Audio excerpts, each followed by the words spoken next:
For as long as I can remember, I've been able to see people's auras. Though I don't know if I would consider myself to be psychic. Auras come in all sorts of colors and hues. And when people are excited or really emotional, their auras get bigger and brighter. I can see mine too. It's a nice lime green. There are other people who I've spoken to on online forums who can see auras too. I'm not sure what an aura is exactly. I don't think anyone really knows, but most people think it's a visualization of our soul. I have never really cared much since it doesn't seem to affect my life. I mostly see it as a fun little quirk, not some sort of power. I work in an office, and last month they hired a new guy. The weird thing is, this new guy, I'll call him Joe, didn't have an aura. Now, I have never, ever seen a person without one. And sometimes a person's aura can be faint.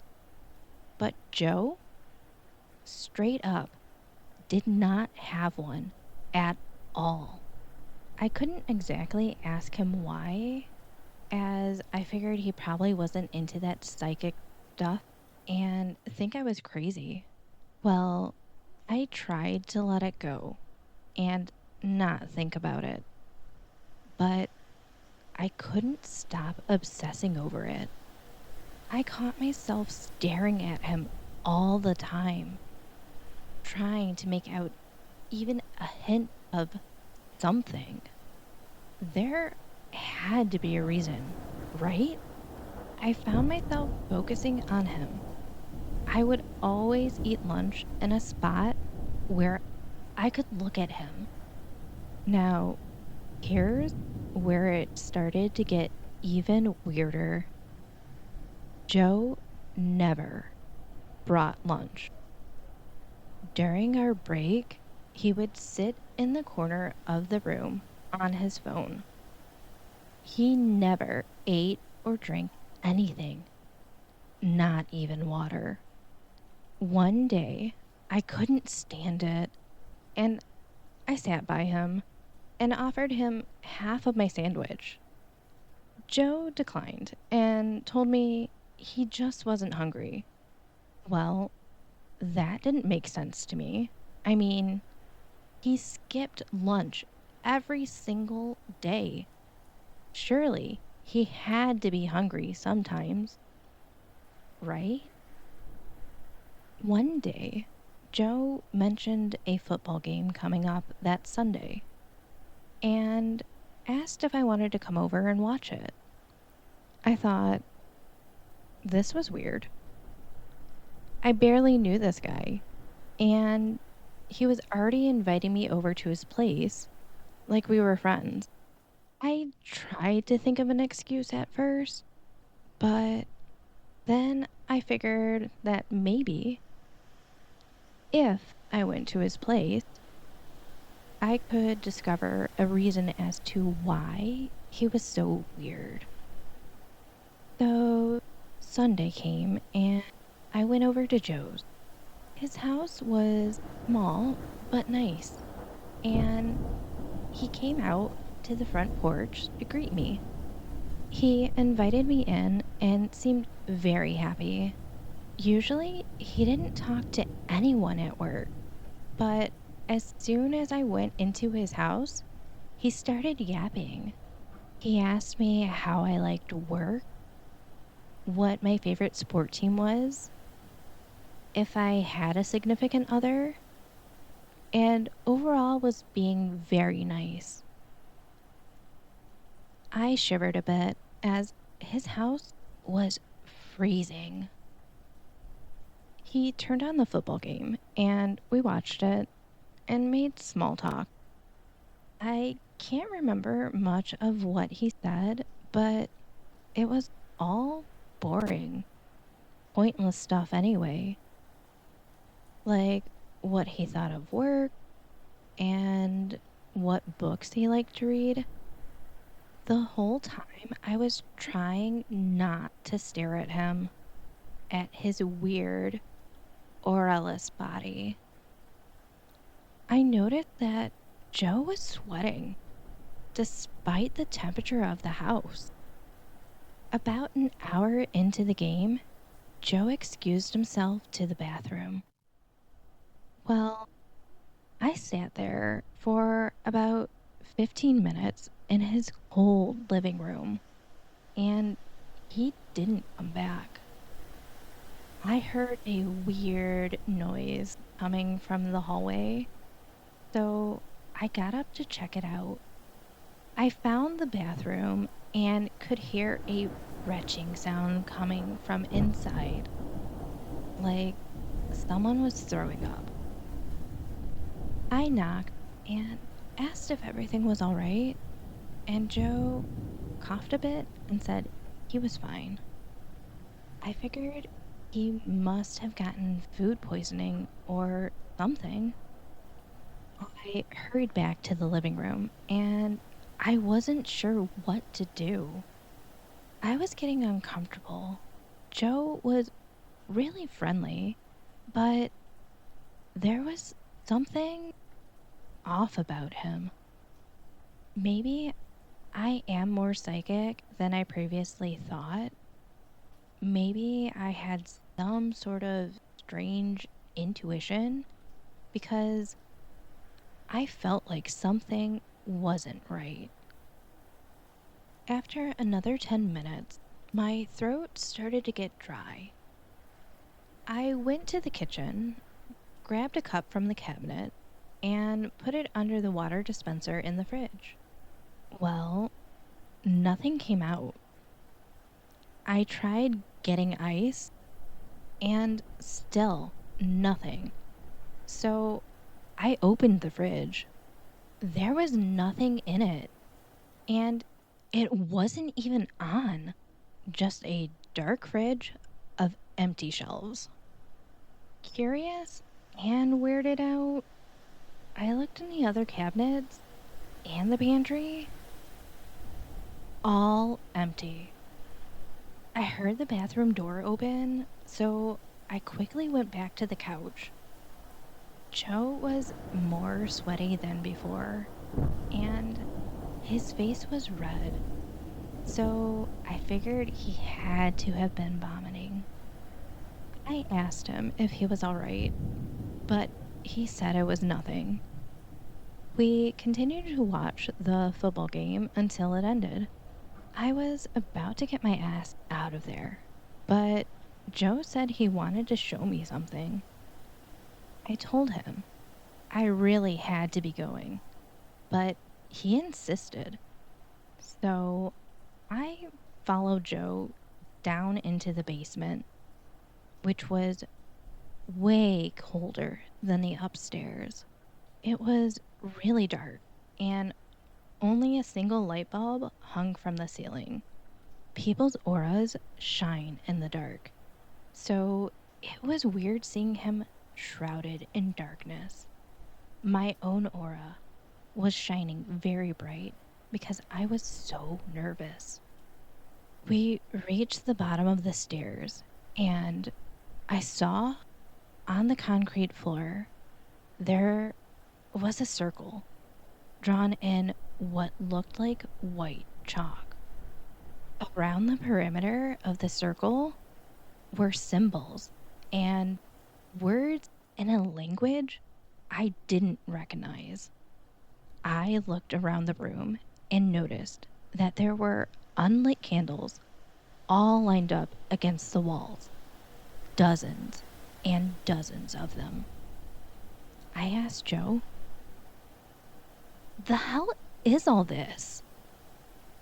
He just laughed and told me that I'd see. I really wanted to get out of there. I felt like I was gonna get murdered. go stand in the center, Joe told me and laughed, pointing to the circle. I went silent for a moment before laughing nervously. I said, "You're messing with me, right?" And Joe shook his head. He told me again to go stand in the circle and said that it would help him out. My aura was pulsing at this point. I was afraid to say no. What if he had a weapon hidden? What if he planned to hurt me if I didn't do what he said? So I walked over to the circle and stood in the center. I know I'm stupid, and what I did was really, really freaking dumb. My memory isn't the best, but I remember everything Joe said after that. You're promised money and power, but at a price. I didn't know what it would be like. I can't eat. I'm always sick. I'm always burning up. You're promised women, but I can't feel. It's not worth it. It's not worth it. I'm sorry. I was gonna ask what Joe was talking about, but my mouth wouldn't open. I tried walking forward, but my legs wouldn't move. I tried raising my arms, but they too were stuck in place. It was like I was frozen, like a statue. The room brightened up as all the candles in the room lit themselves. Joe coughed, and I swear I saw blood on his hands. He said something quietly, words I didn't understand, before turning away from me. He kept saying he was sorry, over and over, as he walked back upstairs. I think I had tears in my eyes at this point. The following hours seemed like a dream. The chalk symbols on the floor seemed to move around and change shape. I heard a loud droning, a completely alien sound. You know how, even when you can't see, you can tell if someone is behind you? I felt that. Felt a presence standing behind me. I felt hands on my shoulders, sharp claws digging into my skin. My head pounded, and the room was spinning. I felt like I was gonna be sick. I felt an immense pressure, like I was a mile underwater. I tried to scream, tried to yell for help, tried to beg for my life. But my mouth remained shut.